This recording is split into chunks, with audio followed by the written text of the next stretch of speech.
Hello, NACC fans. Welcome back. We just wrapped up the final week of the regular season. A lot of great games, a lot of big games, meaningful games, and some great individual and team performances throughout the week. It was a lot of fun. The NACC tournament's all set.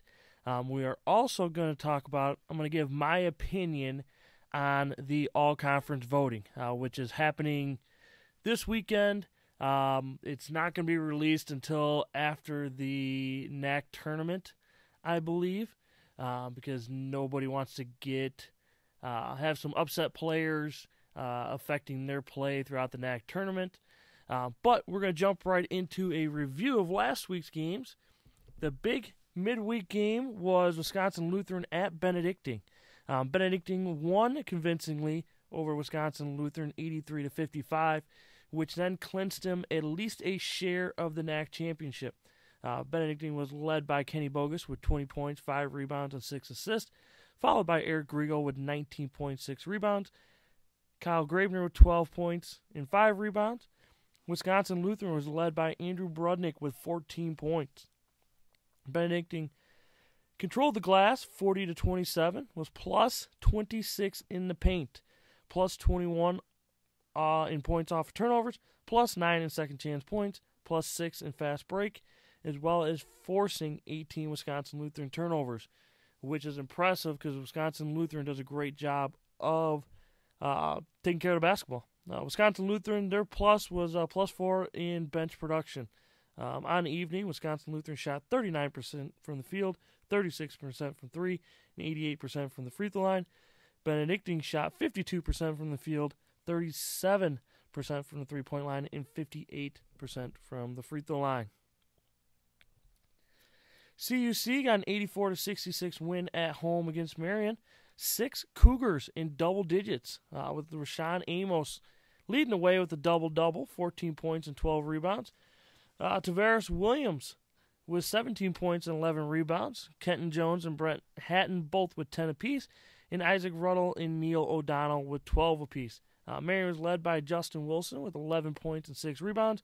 And Matt Hickey with 10 off the bench. 36 combined turnovers between the two teams. Concordia Chicago was plus 4 in points off turnovers and plus 5 in points off of fast break. Marion was plus 4 in the paint, plus 6 in second chance, and plus 1 in bench production. Marion shot 39% from the field, 35% from 3, and 88% from the free throw line. Concordia shot 48% from the field, 42% from 3, and 83% from the free throw line. Big road win for the Stars, 68-63 on the road at MSOE to build their winning streak up to 3. Dominican was led by Tyler Guest with 23 points and 10 rebounds. Jackson Smith with 12 points and 5 rebounds as well. MSOE was led by Matt Kermsey with 22 points and 5 rebounds. Travis Ballard with 10 points and 13 rebounds.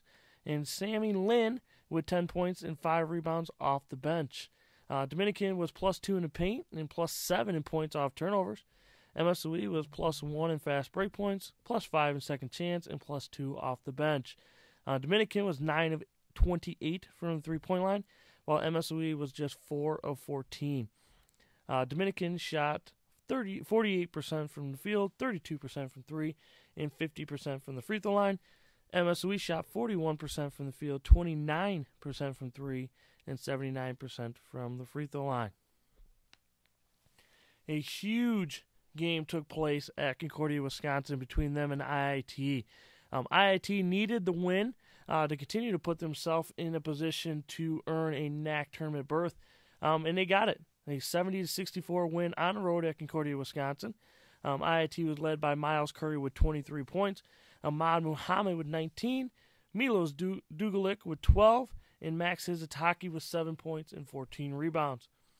CU Dub was led by Joey Zietlow with 16, Jordan Johnson with 12, and Olake and George with 10. On the evening, CU Dub was plus 18 in the paint, plus 8 in second chance, and plus 5 off the bench. IIT was plus 13 off of turnovers and plus 6 in fast break. On the evening, CU Dub shot just 3 of 16 from the three-point line. 36 combined turnovers between the two teams. IIT shot 47% from the field, 39% from three, and 63% from the free throw line. CU Dub shot 44% from the field, 19% from three, and 79% from the free throw line. Aurora got a big win at home against Edgewood, 81-77. Rashad Johnson led the way for the Spartans with 22 points and 5 rebounds off the bench, followed by 17 points and 9 rebounds from Bailey Vance, 12 points and 8 rebounds from Justin Wierzak, and 11 points for Jarek Hotwagner. The Eagles were led by Jake Nagus with 28 points and 5 assists, Ryan Buss with a double-double, 17 points and 11 rebounds. Ben Seafield with 18 points and 5 rebounds for the Eagles. The Spartans controlled the glass 43-27, plus 10 in paint, plus 8 in second chance, and plus 25 off the bench. Edgewood was plus 2 in points off turnovers and plus 2 in fast break points. On the evening, Edgewood shot 48% from the field, 35% from the three-point line, and 87% from the free throw line. Aurora shot 49% from the field, 29% from three, and 69% from the free throw line. In a win-and-get-in game for both teams, Lakeland and Rockford, Lakeland got a 102-89 win, which then they secured the 4th seed in the NACC tournament. Trent Nickel led the Muskies with 24 points and 7 rebounds, followed by Isaac Anderson with 23 points and 13 rebounds, Carlos Campos with 19, Jagan Begis with 12 points, 4 rebounds, and 7 assists, Zach Hazenstein off the bench with 13 points, 5 rebounds, and 5 assists. Rockford was led by Vincent Eugene with 18, Brandon Emmerich with 15 and 6, Jamar Rivera with 11, and off the bench, Nate Shedd with 15. Rockford forced 17 Lakeland turnovers on the evening. Lakeland was plus 1 in points off turnovers. Rockford was plus 16 in the paint, plus 5 in second chance, plus 12 in bench production. But Lakeland was 11 of 25 from the three-point line and was also 27 of 33 from the free throw line, while Rockford was just 7 of 11.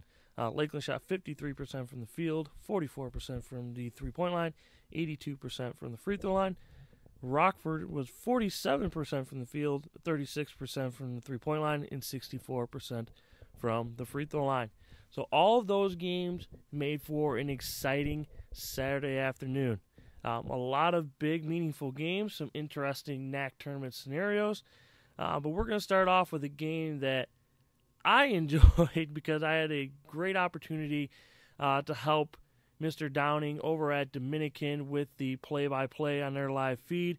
Got to enjoy it. Got to watch another NACC game in person, and it was a good one. A tale of two halves. Lakeland clawed its way back to a 93-90 win on the road at Dominican. Lakeland had 6 guys in double digits. Zach Hazenstein with 17 points and 5 rebounds off the bench, followed by 15 points from Carlos Campos. Jagan Begis and Isaac Anderson both had 14 apiece. Trent Nickel with 14 as well, and Tony White with 11. Jackson Smith for Dominican with a game-high 29 points and 9 rebounds. Tyler Guest with a double-double, 12 points and 10 rebounds. And senior Nick Levere off the bench scored 12 for the Stars. Lakeland was plus 6 in the paint, plus 6 off of turnovers, and plus 2 off the bench. Dominican was plus 9 in second chance, plus 5 in fast break, as well as winning the boards 45-34. Only 19 combined turnovers between the two teams. Lakeland shot 49% from the field, 25% from the three, 82% from the free throw line. Dominican shot 44% from the field, 31% from the three-point line, and 71% from the free throw line. So on the year, Dominican finished 11-14 overall, 7-13 in the NACC. Lakeland finished the regular season 13-12 overall, 11-9 in the NACC, and as I mentioned earlier, they secured the 4th seed in the NACC tournament, which means they will host first round. CUC at Aurora. Aurora finishes on a 2-game winning streak thanks to a 96-77 win over Concordia Chicago at home. Will Hughes led the way for the Spartans with 25 points and 8 rebounds. Bailey Vance with 20 points. Jarek Hotwagner with 16 points and 9 rebounds. Shamar Pumphrey with 14 points, 4 rebounds, and 6 assists. And then 10 points off the bench for Rashad Johnson. CUC was led by Rashawn Amos with 22 points and 8 rebounds, followed by Brenton Hatton with 19 points and 9 rebounds off the bench. Isaac Ruddle with 14 points and 6 rebounds. Spartans controlled the paint 54-24, as well as being +3 in second chance points and +8 off the bench.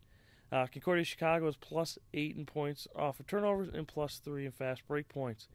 On the afternoon, CUC shot 44 3-point attempts. CUC shot 37% from the field, 25% from the three, and 100% from the free throw line. Concordia Chicago, or Aurora, shot 50% from the field, 29% from the three, and 71% from the free throw line. CUC finished the year 8-17 overall, 7-13 in the NACC. Aurora finished with 10-15 overall, 9-11 in the NACC. Just finished outside the top 6. Wisconsin Lutheran needed a win on the road and a loss by Benedictine to get some help in clinching a tie for the NACC championship, and they did their part. They got an 86-81 win at Edgewood to help put themselves in position. Wisconsin Lutheran was led by senior Andrew Brudnick with 26 points and 7 rebounds, Matty Farner with 18 points and 16 rebounds, and Drew Bernhagen with 14 points in the start. Edgewood was led by Jake Nagus with 23 points, 5 rebounds, and 7 assists. Jacob Miller with 15 points and 5 rebounds for the Eagles. Wisconsin Lutheran was +6 in the rebounds and points in the paint, +9 in second chance points. Edgewood +16 in points off turnovers, +4 in fast break points, and +9 in bench production. On the afternoon, Wisconsin Lutheran shot 46% from the field and 77% from the free throw line. Edgewood shot 40% from the field, 23% from the three, and 78% from the free throw line. Wisconsin Lutheran ties Benedictine for the regular season NACC championship. Edgewood finishes 8-17 overall and 7-13 in the NACC. On the afternoon, an impressive feat. Andrew Brudnick scored his 1,000th career point in just 2 years at Wisconsin Lutheran, so congratulations to him on that accomplishment. But the key game on the afternoon was Benedictine at Concordia, Wisconsin. Concordia, Wisconsin outscored Benedictine 19-10 in overtime for an 88-79 win at home. CUW was led by Jared Jers with 22 points, 7 rebounds, 6 assists off the bench, followed by 13 points and 5 rebounds from Joey Zelo. Jordan Johnson with 18 points, 4 rebounds, 5 assists. Lake and George with 13 points and 9 rebounds, and Brandon Keller with 12 points and 8 rebounds for the Falcons. Benedictine was led by Kenny Bogus with 30 points, 5 rebounds, and 5 assists, followed by 11 points and 10 rebounds from Eric Grigo, Nick Kochlich with 11, and Kyle Gravener with 10. CUW won the boards battle 40-29, was +12 in the paint, and +44 off the bench. Benedictine was +10 in points off turnovers, +5 in second chance points, and 416 CUW turnovers. Benedictine shot 46% from the field, 24% from the three, and 59% from the free throw line. CUW shot 54% from the field, 31% from the three, and 79% from the free throw line. So that put Benedictine and Wisconsin Lutheran as co-champions for the NACC regular season. So congratulations to both of those teams on a great regular season and a great accomplishment. But they exhausted all the tiebreaker scenarios, so it came down to a coin flip. I had suggested earlier in the day that both coaches meet halfway between the two campuses at a local McDonald's establishment and do it just like they did in Friday Night Lights. But after the coin flip, Benedictine got the 1 seed, and Wisconsin Lutheran came away with the 2 seed. CU had already clinched the 3 seed prior to Saturday's game, so our top 4 seeds are all figured out so far. Also, congratulations to Jared Jers on setting Concordia, Wisconsin's single-season assist record. Quite an accomplishment. He passed a great point guard in Eric Kittle. So, to be able to get that kind of number, I think right now he's at over 179 assists on a season with the guaranteed one more game at least. So he's only going to add to that total for the season. MSOE needed a win and got it, 56-51 at Marion, which then clinched them the 5 seed in the NACC tournament. MSOE was led by Matt Kermsey with 20 points, 8 rebounds, and 4 assists. Marion led by Justin Wilson with 16 points, and Sam Greenthal with 12 points and 7 rebounds. MSOE was plus 8 in points off turnovers and plus 6 in points in the paint.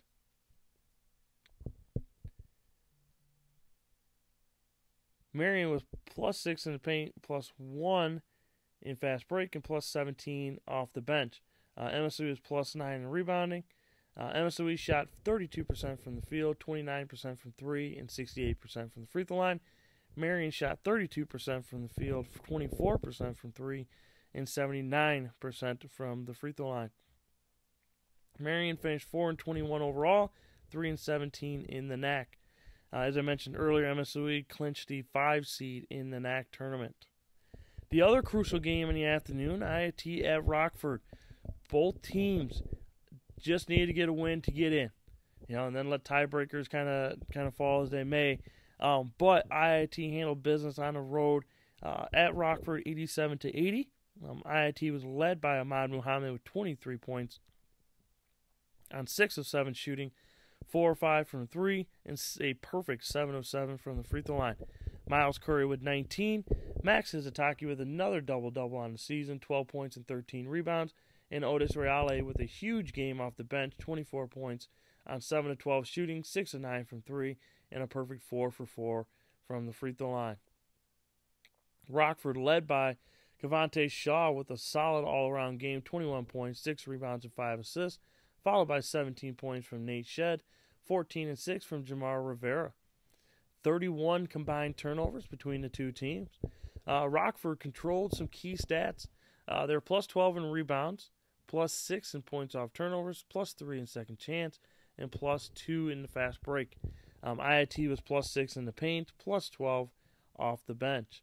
On the afternoon, though, the big difference was IIT was 24 of 35 from the free throw line, while Rockford was just 19 of 28. IIT shot 52% from the field, 50% from the three-point line, and 69% from the free throw line. Rockford shot 39% from the field, 52% from the free throw line, and 52% from the three-point line, and 68% from the free throw line. With the win, IIT finished with the 6th seed in the NACC tournament. Rockford finished their season 11-14 overall and 9-11 in the NACC, just on the outside of the NACC tournament. So, now here we are. The last week of the regular season all wrapped up, and now a whole nother season begins. The big talk is anytime you can get in a NACC tournament, anything happens. And for those that follow the NACC closely and have been around, you've seen 6 seeds, 7 seeds, 8 seeds make it to the conference championship game. You've seen upsets in the first round. You've seen some exciting games, and I don't expect this year to be any different. So on Tuesday night, IIT at Concordia, Wisconsin, just a week after playing each other, and then MSOE at Lakeland. Both games tip off at 7 o'clock. It's going to be exciting.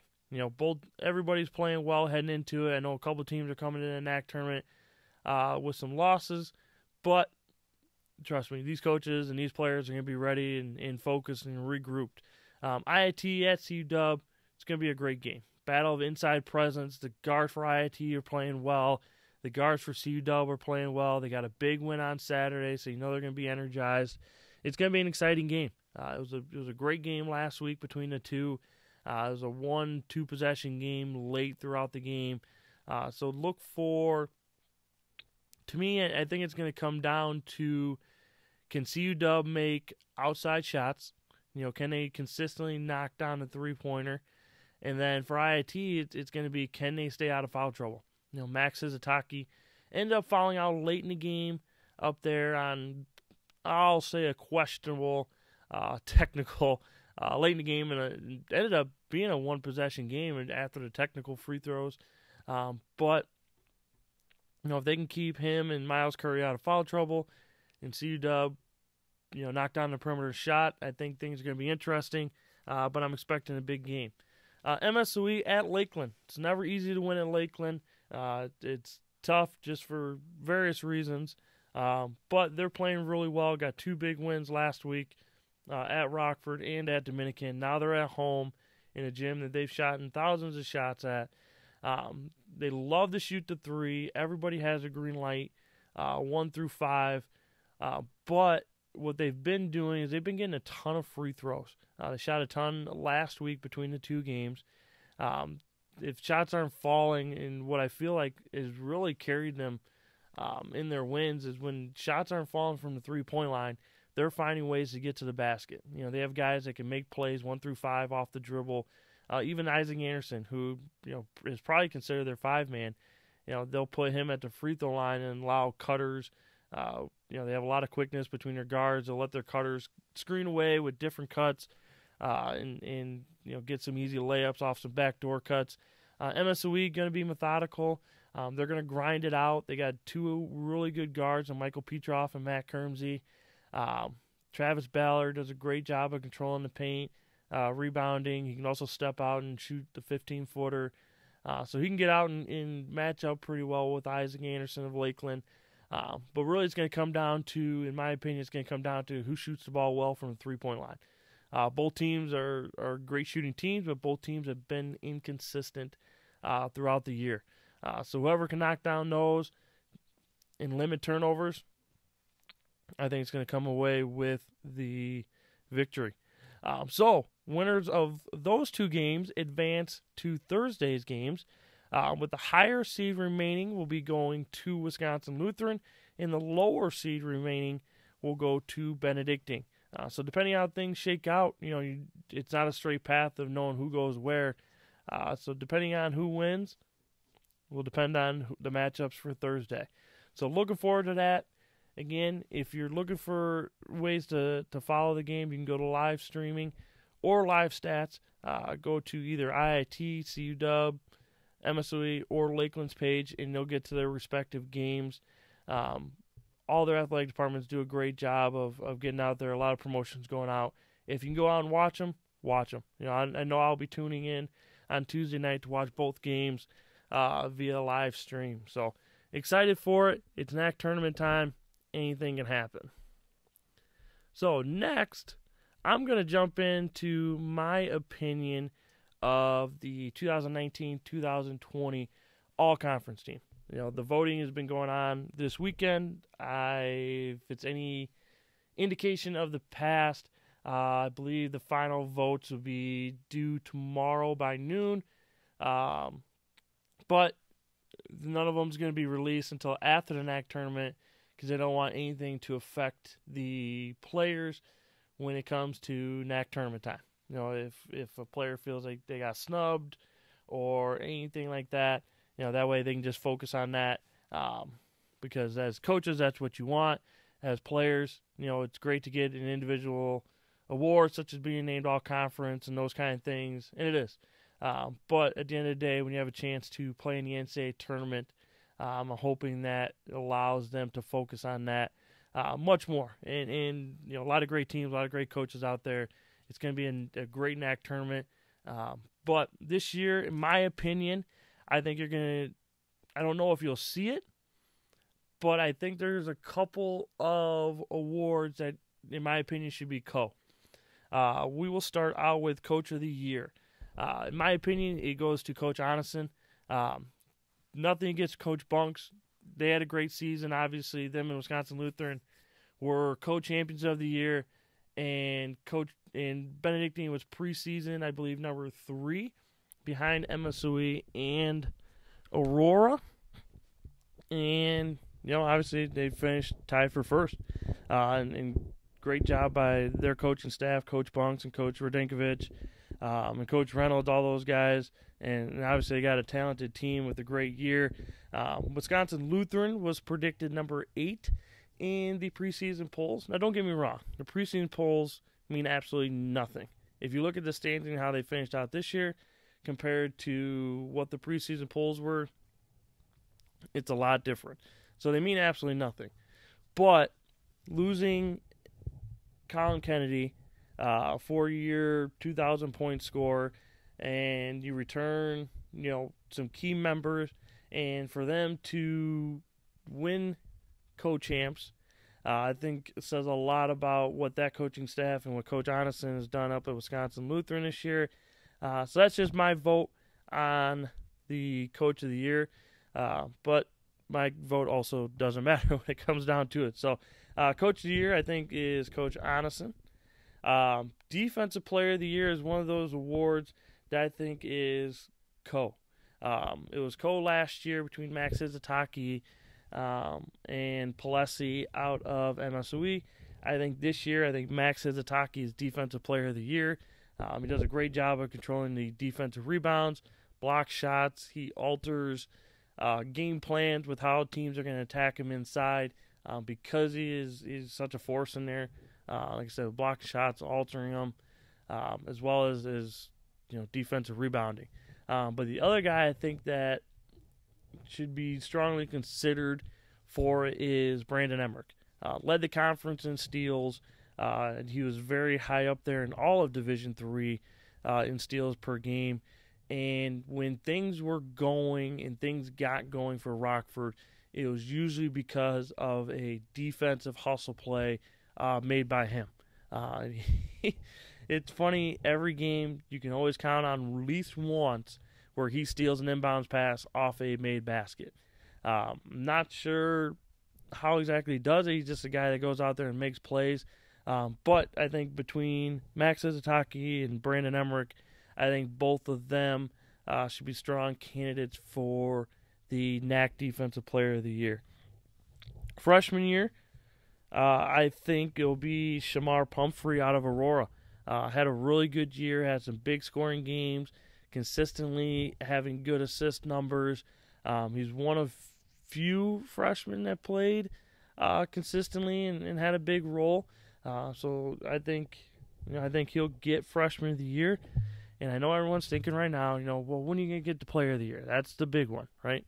Player of the Year, I think, comes from both NACC champions. Eric Grigo out of Benedictine, averaging a double-double, shot a high field goal percentage. Great player on a great team, filled with great teammates. But he had a very dominant year. Was very consistent through all 25 games. And then Andrew Brudnick out of Wisconsin Lutheran is the other co-player of the year. Led the conference in scoring, had some big games. He's a player that does it all. He averaged over 5 rebounds, handful of assists, made some plays, made some big shots. And they were two of the best players on the two best teams. And I'm curious to see how it all shakes out. But in my opinion, I think both of them are the co-NACC Players of the Year. Now we're going to jump right into first team.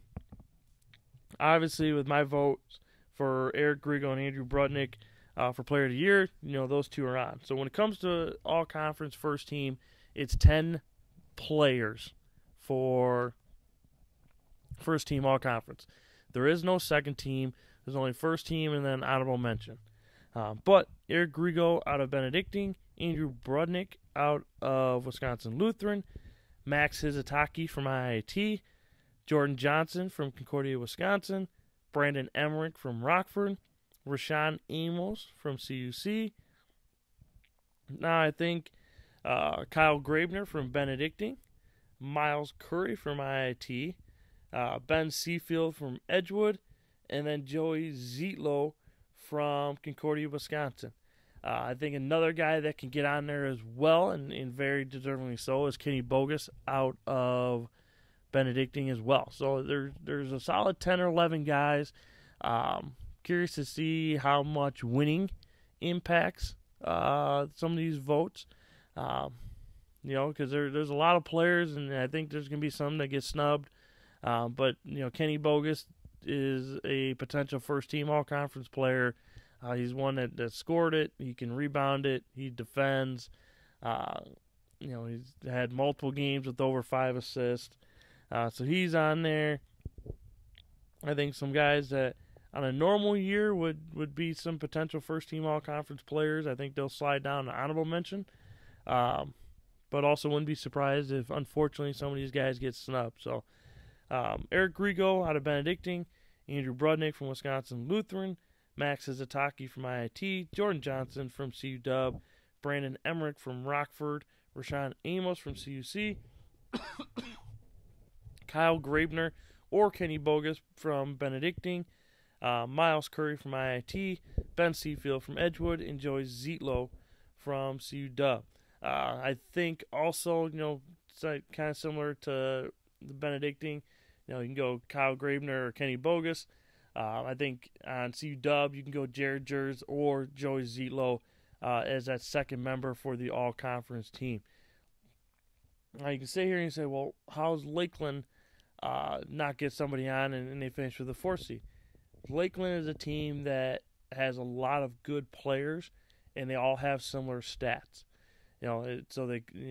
Carlos Campos and Jagan Biggies, great players, had great years, and they finished in the 4th seed, but just statistically and how things shook out in the conference with some other players and how they played, I think they're one that can slide on, but they could also be mentioned for honorable mention. So also, we're going to jump down to honorable mention in the NACC. Nate Shedd basically was a 6th man for Rockford, averaging over 15 points a game for them. Tyler Guest out of Dominican had quite a few double-doubles. He's a guy that, him and Jackson Smith had great seasons. Jackson Smith had a 40-point game earlier in the year. He was consistent. Another player that did a lot for Dominican, whether it was scoring, rebounding, and even assist, making plays on the defensive end. I think just because of where they finished in the standings-wise, I think him and Tyler are both going to slide down to that honorable mention all-conference. And then Michael Petroff and Matt Kermsey, both from MSOE. And then Bailey Vance for Aurora, as well as Jagan Pegues, Carlos Campos, 2 guys right there, Trenton Nickel. So there's going to be a lot of guys that battle that I think are going to get some votes. Like I said, there's going to be some guys that get snubbed when all conference voting comes out and it becomes public. That you're going to sit back and think, how are these guys not on here? Or how is this guy on here, but he's ahead of this guy? It happens every year at every level in every conference. So it's an argument and a debate that can go on forever. And there's always ones every year that's the case. But like I said, there's a lot of talent in this conference this year on a lot of teams, and that's why some of these conference records are the way they are, because everybody beats up on everybody, and they did this year. And some teams that finished lower in the conference, didn't make the conference tournament, beat and competed some of the teams that got in the conference tournament. So there's no easy nights, and why is that? Because it's great coaches, great players. So I've enjoyed it. I'm curious to see what the all-conference shakes out to be, but I think a lot of those names will be on there. It's been fun. It was a great regular season. Looking forward to the NACC tournament on Tuesday kicking off. Also got to give a shout-out to my loyal followers. Got Mrs. Emmerich, who I've talked to quite a bit in regards to the podcast. Mr. Guest, got to meet him on Saturday at the Dominican Lakeland game. Before doing the play-by-play, Coach Radenkovic from Benedictine says he enjoys it, which I think he's kind of fibbing a little bit, but he said he enjoys it on the long recruiting trips. So I've appreciated a lot of the feedback, appreciate a lot of the support. I've enjoyed it. The NACC's always meant a lot to me, and it's always going to mean a lot to me. But we got, as long as there's a NACC team playing, we got podcasts to do. So probably going to do one Wednesday, previewing for Thursday's games. and then try to do one on Friday in the preview for the NACC championship game on Saturday. Then obviously next week we will do a recap of the NACC tournament and then also a preview for the NCAA tournament here in 2 weeks. So it's going to be fun. It's going to be exciting. Get out, follow it through live stats, watch the live streaming, and enjoy it. Thank you.